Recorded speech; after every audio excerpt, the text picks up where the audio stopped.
Mercedes team principal Toto Wolff says Formula One's cost cap has transformed the championship into a true meritocracy, moving away from what he calls an arms race. Lando Norris's victory, clinching McLaren's first driver's title since 2008, ended a 15-year streak of dominance by Red Bull and Mercedes, proving that talent and smart strategy can now outweigh sheer financial power.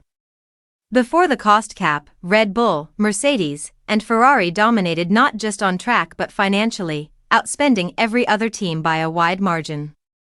The budget restrictions introduced in 2021 have leveled the playing field, giving teams like McLaren the chance to compete at the very top.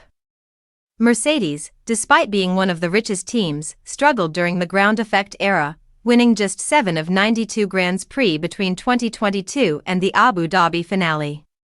When asked whether Mercedes could have regained more ground without the cap, Wolff was candid. He explained that without budget limits, the sport would have turned into another arms race, where the wealthiest teams outspend their rivals and dominate regardless of skill. "We were conscious when the budget cap came in, not just for the commercial side, but to create a level playing field among all teams," Wolff said. So, would we have been able to buy ourselves out? Look at Red Bull or Ferrari, they have the same financial opportunities.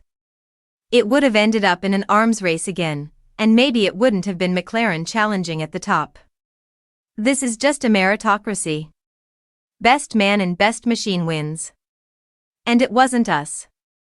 Norris echoed the sentiment, praising McLaren's development over recent years.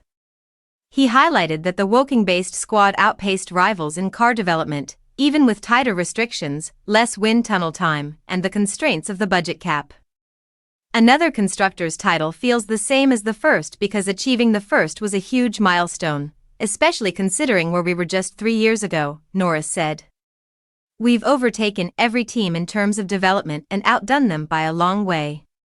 In a time when it's almost harder to do than ever, with budget caps and restrictions, this has probably worked in our favor compared to the resources other teams could run at." The combination of smart engineering, careful strategy, and talented drivers has shown that Formula One's new cost cap isn't just about limiting spending, it's about creating opportunity. McLaren's rise demonstrates that a well-run team with ingenuity and determination can challenge the sports giants, proving that success in modern F1 is about skill, teamwork, and efficiency, not just money.